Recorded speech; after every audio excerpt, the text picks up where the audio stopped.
최강 디펜스 김종대 의원과 함께하겠습니다. 안녕하십니까, 의원님. 안녕하십니까. 자, 이제 한 3시간 채 안 남았습니다. 그렇군요. 예, 최종 예. 이제 선거 윤석열 앞두고 있는데 정말 작년 12월 3일이지 않습니까? 그렇죠. 저는 그날 이후로 좀 잠을 많이 못 잤던 것 같거든요. 예. 참 말씀. 이해가 의원님 갑니다. 어땠습니까? 그런데 저도 이제 올해로 겨울이면 나이 60이 되거든요. 그러다 보니까 의원님이 벌써 저도 이제 예순이시군요. 영광스러운 60대 진입을 하게 되는데 예. 이제 젊은 날에는 예. 항상 그립고 아쉬움에 가슴 조이던 먼 젊음의 뒤안길에서 네. 이렇게 항상 무언가 부족함과 열정과 그리움에서 살았다고 한다면 네. 요즘은 약간 관조적이고 그러면서 마음 편하게 기다리는 이런 어떤 평정심이 좀 생기더라고요. 네, 네. 그래서 진인사 대천명 우리가 열심히 살았고 무도한 권력을 심판하는데 많은 시민들이 참 잘해 주셨기 때문에 이제는 편한 마음으로 역사적 평가를 기다린다. 네. 이런 마음입니다. 자, 그럼에도 참 오래 걸렸던 것 같습니다. 네. 3월 초, 2월 말 뭐 이렇게 얘기하다가 그렇죠. 4월 초까지 올 줄은 많은 분들이 예상 못했을 것 같긴 해요. 그렇죠. 이제 그 과정에서 네. 크게 우리의 마음이 이제 파란이 일고 네. 얼마나 불안하셨을까 이런 생각들 하면은 참 이제 이 민주주의가 정말 허점이 많구나. 앞으로 민주주의를 견고하고 강하게 만들어서 조금이라도 이제 국민들이 마음 편하시게 국가의 사법 체계 신뢰를 가질 수 있도록 많이 개선을 하고 고쳐야 되겠다. 네. 그런 것도 또 교훈으로 얻은 건 성과입니다. 맞습니다. 네. 저희 최강 디펜스 오래 하면서 가장 우리 뉴스 인사에 대해서 인기 있는 코너인데 뭐 많은 사건들 다뤘어요. 임성근 사단장 얘기, 삼부토건, 도이치, 디올백, 네. 명태균 게이트 다 심층적으로 우리 의원님께서 분석을 주셨고 또 했던 말 중에 이 비상계엄 탄핵하고 있는 이 상황하고도 그 사건들이 연결돼 있을 것이다 말씀도 주셨는데 저는 이 질문을 꼭 드리고 싶어요. 이번에 이 비상계엄 탄핵받고 있는 내란 이 사건 어떤 사건하고 가장 결정적으로 연결이 돼 있을까요? 일단은 한동훈 대표가 그 당시에 이제 국민 눈높이 얘기하면서 김건희 특검법에 대해서 약간 전향적인 발언들이 맞습니다. 나왔는데 12월 초인가요? 그때 내란 직전에 이게 불을 질렀다. 그 명태균 황건포는 그 전에 압수가 돼가지고 무언가 심상치 않은 보고가 창원지검에서 올라오기 시작을 했습니다. 그런데 그 명태균 게이트는 또 김건희 게이트입니다. 네. 그런데 김건희 특검법이 이제 12월 4일 날 원래 표결하기로 돼 있던 날입니다. 네. 그런데 친한계가 찬성으로 돌아선다는 소문이 들려서 민주당에서 12월 잠깐만요. 지금 헌법재판소 앞에 모습인데요. 정정미 재판관이 출근을 했습니다. 사실 계속 말씀을 드리지만 원래 출근 시간이 9시인데 그 전에 오는 건 아무 문제가 없습니다. 근데 놀랍게도 재판관님들이 8시부터 계속 출근을 하고 있습니다.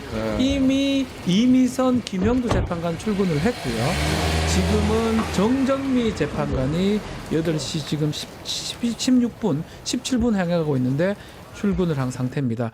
아마 이건 조심스러운 얘기긴 하지만 오전에도 약간의 평의를 좀 하시려고 하는 거 아닌가. 그런 생각도 느낌이 좀 들고 드네요. 예. 그런데 요즘은 약간의 움직임만 있어도 별의별 생각이 다 들기 때문에 요즘은 그렇습니다. 우리 국민들이 어떤 거에 다 해석을 또 붙이고 재판관님 왜 왔지? 왜 인상이 저렇지? 다 붙이지 않습니까? 그렇죠. 그만큼 긴장돼 있고 그만큼 참 두려워하고 있고 그런 상황인데 좀 다시 또 이어가서 그렇다면 그 12월 3일 계엄 때 그 특검법, 김건희 특검법이 가장 결정적이었을 것이다. 이렇게 보시는 거군요. 그러니까 계엄의 시계가 빨라진 게 11월 30날부터입니다. 이날이 주말이에요. 이때 이제 한동훈 대표를 불렀어요. 용산으로. 맞습니다. 근데 안 갔어요. 그리고 전화도 씹었습니다. 이게 이제 계엄의 시계를 빨라지게 했고 김용현이 12월 1일 날 포고문하고 계엄 선포문 이걸 갖고 대통령을 만나거든요. 네. 그때 사실은 계엄을 하려면 뭐가 필요하냐 그래서 김영현이 포고문, 선포문 이런 게 필요합니다. 그러니까 준비할 수 있겠냐 그러니까 준비해 왔습니다. 준비해 왔습니다. 이렇게 딱 내밀거든. 예.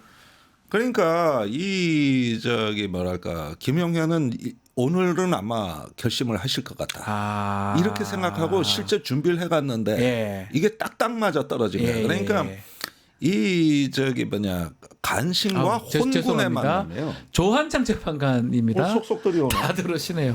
이거는 뭐 오늘은 어느 정도 시간 약속을 하신 것 같아요. 또 들어오신 거죠. 지금 이제 재판관들이 한 분 한 분씩 계속 지금 들어오는 모습이 지금 벌써 네 분 재판관이 지금 벌써 들어왔습니다. 조금 일찍 원래 정상 출근 시간이면 9시죠. 뭐 9시에 출근을 하시는데 한참 전에 1시간 아니면 1시간 좀 덜 전에 출근하는 모습 그렇죠. 말씀해 드리겠습니다. 저 다시 좀 더 이어가겠습니다. 김용현이 12월 1일 날 그걸 들고 뭐 본인 진술이긴 하지만요. 네. 만들어 갔어요. 그러니까 탁탁 맞아 떨어진 게 이게 사실은 주말에 대통령이 호출했다는 것 자체를 심상치 않게 봤을 거예요. 이상하죠. 예. 11월 30날, 12월 1일 날, 토요일, 일요일 날 한동훈을 만나려고 했던 윤석열이 완전히 이제는 한마디로 말해가지고 어이가 나갔다. 화가 났다. 이제 더 이상 방법이 없구나. 이런 생각을 했을 수 있다는 그리고 거죠. 그 다음 주에 4일로 예정됐던 김건희 특검 표결을 10일로 민주당이 돌연 연기한 것도 심상치 않게 봤던 겁니다. 그러니까 이거는 친한계가 찬성으로 돌아서고 있다는 신호 아니냐. 그리고 민주당하고 뭔가 밀월 내지는 거래가 시작된 거 아니냐. 별의별 의심을 다 한 거예요. 그리고 실제로 표결이 저는 그때 김건희 특검이 그러면 계엄 선포 안 하고 놔뒀으면 통과됐을까? 저는 50대 50이라고 봐요. 반반이다. 네. 사실 그렇게 쉽지는 않았어요. 그러니까 탄핵 소추되는 것도 되게 어려웠잖아요. 겨우 204가 됐었어요. 그렇죠. 쉽지는 않았어요. 그랬는데 사실은 한동훈을 만나면 윤석열은 단단히 얘기하려고 준비를 하고 있었던 것 같습니다. 이걸 뭐 정치권에서는 김건희 특검법이라 그러는데 정권 거덜나는 법이지 이게 무슨 특검법이냐 이런 식으로 나서는 건데 이게 한동훈은 항상 자기하고 평생 동지였던 윤석열이 결국은 동지들 편이 아니라 김건희 편이라는 데서 크게 소외감을 느낀 거거든. 한동훈 입장에서는 그러면서 파국적 상황으로 가느니 그냥 오라 그랬는데 씹어버리자. 그 대통령이 불렀는데도 안 갔다. 아니 또 그런 것도 같이 오랫동안 하다 보니까 오늘 자기가 가면 뭔가 말린다. 이 판단을 했을 것 같아요. 오랫동안 부하 검사 이렇게 했지 않습니까? 더 잘 알았을 것 같아요. 그 김건희 문자를 씹는 것도 일씹하는 것도 그런 것들을 알았기 때문에 했지 않을까 이런 생각도 들기도 해요. 한동훈이. 근데 이제 어떤 정당의 지도자고 정치 지도자면은 가야죠. 그러니까. 이럴 때 비웃살이라고 하지 않습니까? 능글능글 할 땐 능글능글 하면서 녹일 땐 녹이고. 가서 그러면 안 됩니다. 하는 게 맞잖아요. 그래서 한동훈의 호불호가 너무 극단적으로 갈리는 저 성격도 정치적인 성격은 아니에요. 그러니까 우리가 정치적이라는 얘기를 좋을 때 쓰기도 하고 나쁠 때 쓰기도 하지만 약간 두리뭉실하고 이런 걸 정치적이라고 하기도 하는데 필요한 것 같긴 해요. 그럼요. 타협도 해야 되는 정치가 타협 아니겠습니까? 아니 적을 만나는 게 정치고 외교입니다. 우리 동지만 만날 수가 없는 거니까. 다시 돌아가서 한동훈이 어쨌든 자기 성격대로해서 그게 안 가니까 김영현을 불렀고 그 다음에 이틀 있다 화요일 날 계엄이 선포된 거잖아요. 이렇게 된 거죠. 그래서 이 과정이 가장 극적인 장면이었다고 볼 수 있는데.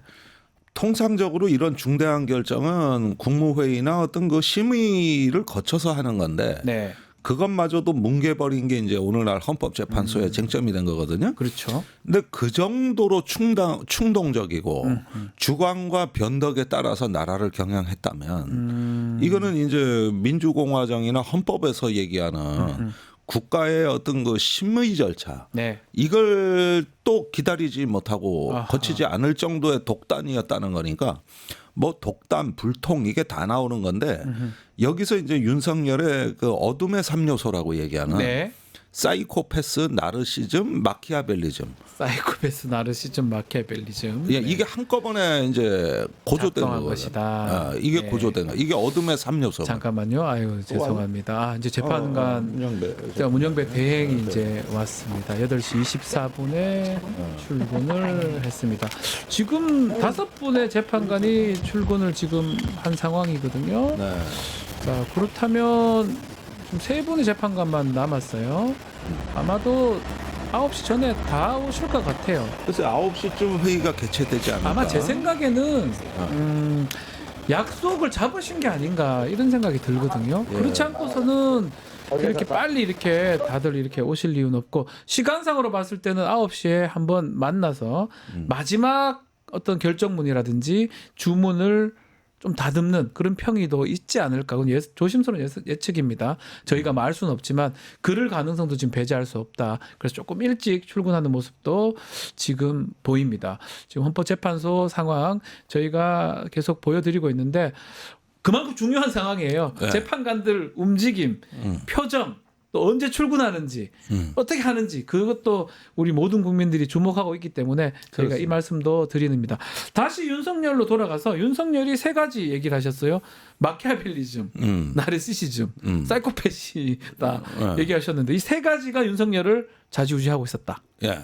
최근에 스티븐 테일러라고 영국 학자가 쓴 책의 제목이 네. 불통 독단 이런 거예요. 네, 불통 독단 맞습니다. 예. 그런데 그 책을 제가 보다 나니까 윤석열의 모든 특징이 그 책에 다 나와요. 아, 불통 독단이니까 딱 떠오르거든요, 그냥. 예.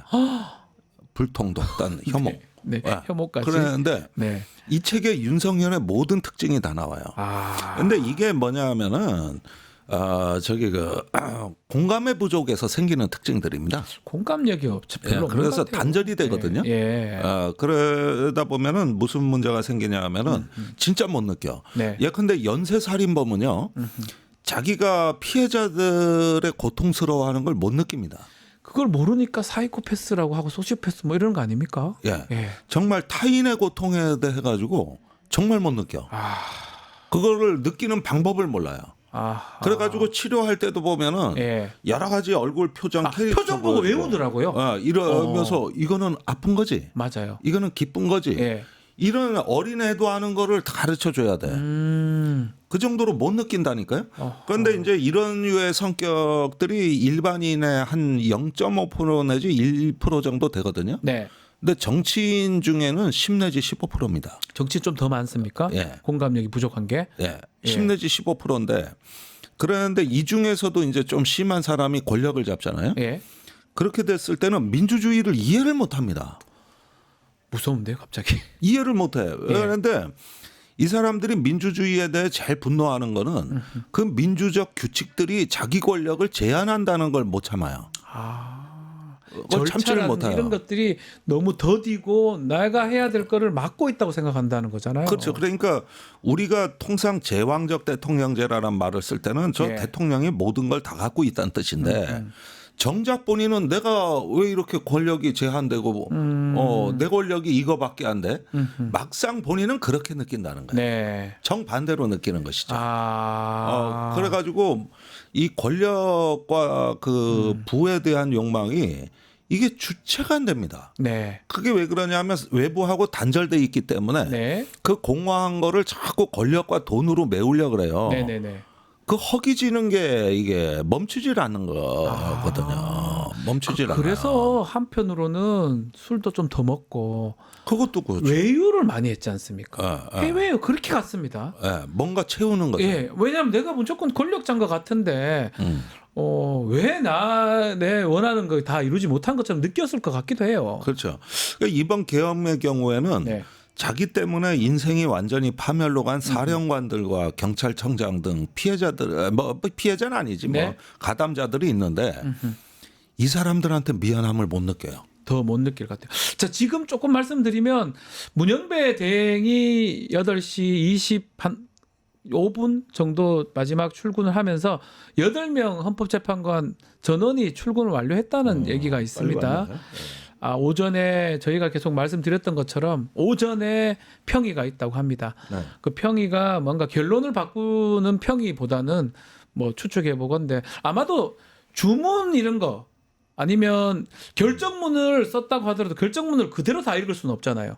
약간 요약하고 이런 게 필요하거든요. 그런 평이라고 봐야 됩니까? 의원님 어떻게 보십니까? 글쎄 그야 뭐 법률가들이 잘 알겠지만은 네. 나온 뉴스들로 봤을 때는 사실은 평의에서도 여러 차례 수정을 거쳤지만은 네. 개별 의견이나 보충 의견의 수록 여부가 이게 가장 관심사거든요. 혹시 지금 오전에 지금 저렇게 평의를 한다는 거는 전원 일치이긴 한데 아니면 전원 일치가 아니라고 또 개별 보충 반대 의견이 좀 많다 이렇게 해석할 수 있는 건가요? 그러니까 반대 의견이 있을 때는 요건 좀 묵직하다. 네. 이거는 어쩌면 8대 0이 아닐 수도 아닐 수 있다는 있다. 뜻이지만 예.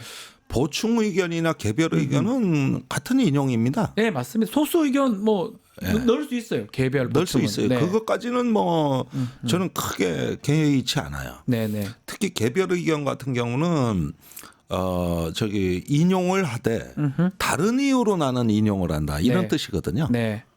그러면은 예를 들면은 그 개헌 포고문이나 국회 봉쇄 이런 것들이 나는 그게 금방 끝나고 효과가 그다지 없어서 인정을 못 하겠지만 네. 만약에 기각이 됐을 때 윤석열이 또 이런 걸 할 가능성이 높다는 이유로 난 인용이다. 그렇게 할 수도 있어요. 그러니까 나는 네, 그렇게 할 수도 사후적 있어요. 평가가 아니라 네. 앞으로 있을 미래적으로. 예방적 차원에서의 나는 인용 찬성이다. 그게 헌법 이럴 수도 수호 의무잖아요. 박근혜 전 대통령 시절에 그게 주문에 나옵니다. 이유에 그렇죠. 나옵니다. 예. 헌법 수호 의지가 너무 부족해 보인다. 그렇죠. 그건 사실 미래적 예방적 의무도 있는 거거든요. 의미도 그렇죠. 있는 거거든요. 그래서 나는 사후적 평가보다는 예방적 의미 이런 차원에서 인용이다. 이렇게 주장하는 사람이 나올 가능성이 있죠. 그러니까요. 예. 그래서 그런 내용들을 좀 얘기하기 위해서 오전에 짧은 평의가 또 이루어질 가능성도 있지만 뭐 이것도 사실은 저희가 예측이고요. 알 수는 없습니다. 전 예. 요식행위라고 봅니다. 어차피 길게 할 수 있는 시간이 없어요. 그리고 뭐가 금방 끝나야 다시 돼요. 쓰지를 못해요. 예. 죄송한 얘기지만 예. 아마 주문이나 이유는 아마 출력만 남았다고 제가 들었거든요. 보도에 예. 따르면 예. 그걸 다시 쓴다는 시간도 좀 그렇고요.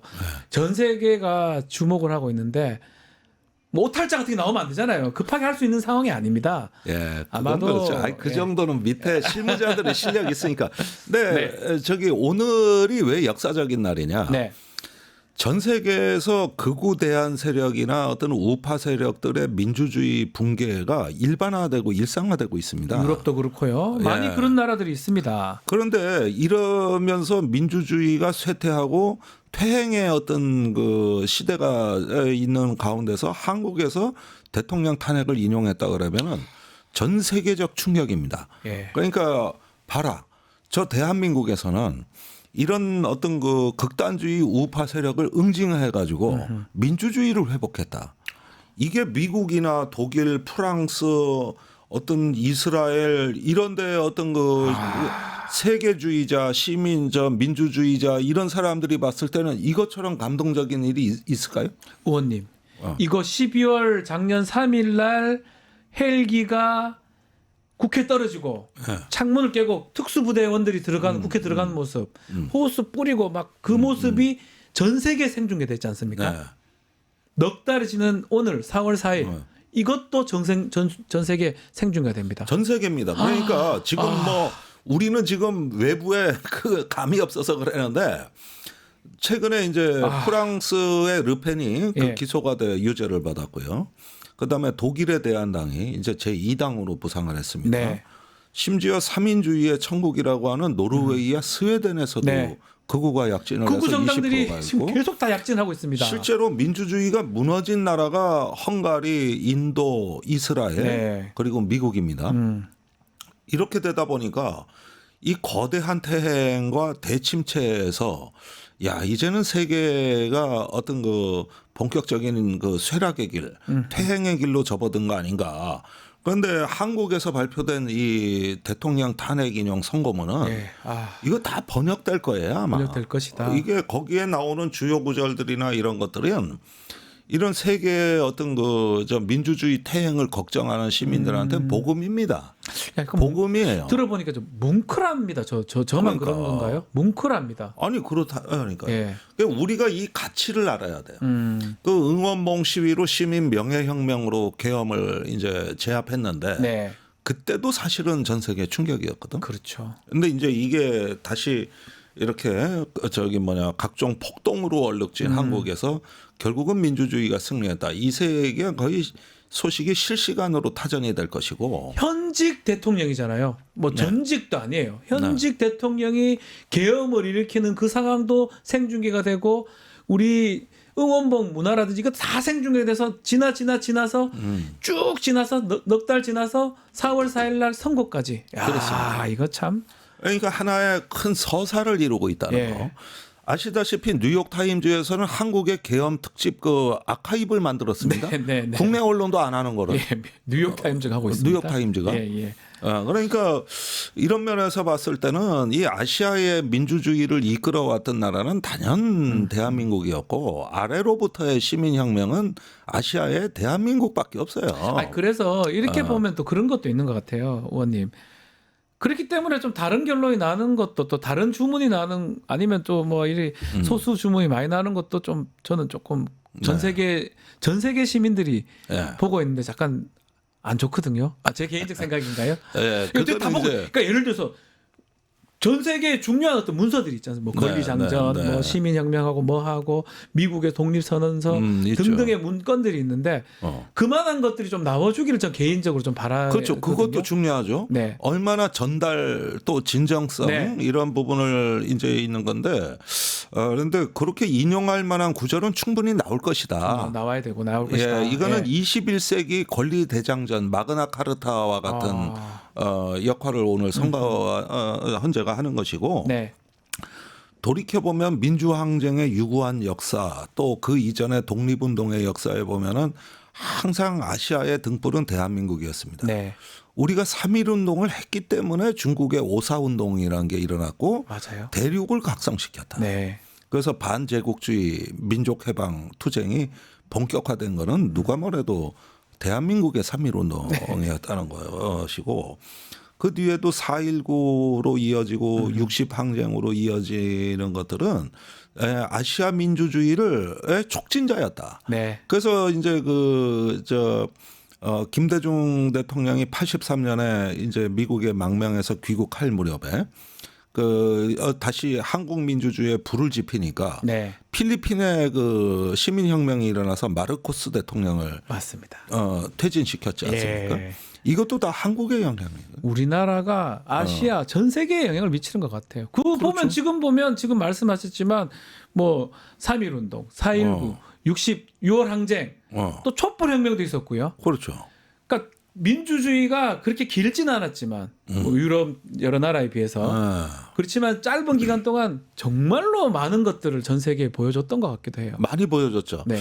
그래서 이제는 한국 민주주의가 여기까지 어떤 그 성상의 세월을 보내고 예. 그러면서 또 하나의 역사를 쓰는구나. 이런 면에서 이제 상당히 감격스러운 순간이 이제 임박해 있는 거고요. 네. 이런 걸 통해서 그 민주주의가 계속 성장하고 자라는 걸 못마땅해 하던 세력들이. 네. 그러면서 기득권, 불평등, 엘리트주의를 고수하려고 했던 이런 어떤 시대의 퇴행 세력들은 항상 죽지 않고 절치부심해 왔는데 이런 민주주의 성장을 두려워했죠. 그러면서 자기들의 어떤 그 불평등, 기득권, 전체주의 이런 어떤 것도 반공주의 이런 것들을 하려고 했는데 결국은 물거품이 되고 한국 국민이 이겼다. 네. 민주주의 세력이 다시 획을 걷다. 이렇게 되면은 이 전 세계가 정말 대한민국을 대단한 나라라고 볼 거예요. 얼마 안 남았습니다. 얼마 안 남았는데 이런 질문이 좀 맞는지 모르겠는데 그래도 한번 질문 드려봐야 돼요. 의원님도 보내드리기 전에 인용, 기각, 각하 뭐 셋 중에 하나겠죠. 다른 건 없으니까요. 어떻게 생각하십니까? 그래서 일단은 저기 뭐 이런 건 다 사실은 신의 영역인데 네. 우리는 일단은 그동안에 법 기술에 있어서는 많이 당했습니다. 아, 법 기술. 예. 그러면서 그 지연 전략이라든가 물타기 이런 법 기술에는 사실은 국민의힘이나 윤석열 측에 많이 당해왔어요. 네. 그러나 한 가지 아셔야 될 거는 저들의 법 기술이 전술적 영역에 국한됐다는 거예요. 그러니까 판을 뒤집는 전략적 영역은 그건 우리가 우세했다는 거지. 그건 국민과 역사를 믿고 또 어떤 헌법의 힘을 믿고 이렇게 우직하게 그래도 나가고 싸울 때 싸우고 기다릴 때 기다리는 이걸 이길 수는 없는 거야. 아무리 현란한 그 법 기술과 그런 게 있어도 그건 전술이었다. 베트남 전쟁 때 미군이 전투는 다 이겼다고. 그러니까요. 근데 전쟁에서는 전쟁에 져버렸어요. 큰 전쟁에 다 져버렸어요. 예, 그래서 전투에서는 저들이 이겼을지 모르나 전쟁에서는 우리가 이긴 것이다. 또 하나 이번에 이 내란 탄핵 국면에서 하나 눈여겨보는 게 이른바 그 엘리트들 특히 법조인들 저도 뭐 변호사이긴 하지만 전 엘리트 법조인은 아닙니다. 그 민낯이 다 드러난 것 같아요. 그렇죠. 그게 국민들이 다 목도를 해버렸어요. 이 법조인들이라는 사람들이 하는 짓들을. 그러면서 이제 지나친 직업의식, 어떤 직업의식 안에 갇혀버린 거 아닌가 하는 의심을 받았던 게 우리가 목사들 얘기 들으면 세상 사람 다 죄인이래. 맨날 죄인이래. 군인들 얘기 들으면 세상은 항상 전쟁 중이래. 맞습니다. 의사들 얘기 들으면 다 환자 취급이야. 환자 취급하고. 그다음에 교사들 얘기하면 진짜 재수 없어. 사석에서 만나면 가르치려고 들고. 근데 법조인들을 만나면은 이게 뭐냐면은 무슨 뭐 용어 개념 뭐 이런 거 갖고 너무 따진다는 느낌이 들어요. 그게 이제 직업의식이거든요. 근데 이번에 헌재가 다소 그랬다는 거예요. 그러다 보니까 자기들 직업의식에 갇혔는데 이런 직업적 편견은 우리가 용인된 편견이지만 그것은 통제돼야 된다는 겁니다. 교사가 교육 정책 수립하고 의사가 보건 정책 수립하면 말이 됩니까? 안 되죠. 나라 망합니다. 안 되죠. 그러니까 법률과 뭐 역시 마찬가지인데 자기가 재판을 한다고 착각을 하는 거예요. 이 헌법 재판은 국민이 하는 거죠. 그렇죠. 단지 재판관은 대리인에 불과한 거거든요. 이 말이 정답이에요, 사실은. 그것을 좀 더 논리적으로 이해하고 풀어내는 거지. 결국은 헌법, 국민이 주어진 헌법, 그거에 대해서 그걸 갖고 판단하는 거 아닙니까? 국민이 주는 거예요. 그 국민들의 뜻, 국가의 일반 의지를 법률 용어로 번역해 주는 거. 그게 정답입니다. 요게 전문성인 것이지 그 이상의 어떤 그 권위를 부여할 수가 없는 거예요. 맞습니다. 통제받아야 되는 거예요. 그런 면에서 다소 헌재가 이상 기류를 보였던 거는 사실이었고 그러지만은 나는 이 전문가들이 전문성을 마치 어떤 봉사하는 전문성이 아니라 군림하는 전문성 또 본인의 기득권으로 착각하는 이런 어떤 그게 직업의식의 왜곡이라고 봅니다. 그렇게 따지면 군인은 계엄을 해서라도 국가 안보를 지키겠다고 그러는 거고. 그러니까요. 다 직업의식에 과도한 신직업주의 이런 걸 왜곡된 직업주의라 그러는 거거든요. 그런데 이런 것들은 아무리 전문성이 뛰어나도 나는 통제받는 사람이다. 국민의 어떤 그 하나의 어떤 그 서번트 리더십, 이런 봉사하는 직이라는 이런 마음이 직업의식에 앞서야 된다는 거거든요. 필요합니다. 뭐 그 직업의식을 이제 결국 발휘해서 11시에 이제 선고가 이제 될 것인데 헌법재판관 뒤에 나오고 있습니다. 자, 조금 걱정되는 게 선고 이후에 어떤 폭동이라든지 불복, 특히 윤석열 측에서 아직까지 승복 메시지가 안 나왔죠. 안 나왔습니다. 이 나와야 되는 거 아닙니까 이게? 글쎄요. 일단 지금 이 순간에 윤석열은 실존적 위기 상황이거든요. 아까 말씀드린 어둠의 3요소, 사이코패스, 나르시즘, 마키아벨리즘은 호랑이 등에 올라탔을 때는 카리스마가 있어 보이고 결단력이 있어 보여서 많은 팬들을 모읍니다만은 호랑이 등에서 내려왔을 때는 굉장히 초라해 보입니다. 그것이 이제 자기 소멸의 느낌을 가져다주는 공황 상태. 이게 이제 실존적 존재론적 위기에 처할 수 있거든요. 그런데 이걸 부정하고 싶은 거죠. 현실을 인정하지 않죠. 이때 이제 또 극단적인 행동이 나오고 극단적인 행동. 자기의 어떤 정치적 생명을 연장하려는 시도로 나오는 거거든요. 그러면 또 다른 선동에 기대는 거거든요. 네. 예, 호랑이 등에서 안 내려오겠다고 발버둥을 치는 것이죠. 아하. 예, 지금 그럴 가능성이 충분히 보여요. 그게 가장 또 두려운 거 아니겠습니까? 그렇습니다. 그래서 예. 사실 거기에 국민의힘이 또 부안해동을 하게 되면은 이건 뭐 나라를 정광훈 목사한테 아예 갖다 바치는 정치가 됩니다. 이게 이제 선동가가 이제 극단적 소수가 지배하는. 그래도 국민의힘 정당은 정치 세력 아니겠습니까? 만약에 선거가 좀 되면 선을 딱 끊고 네.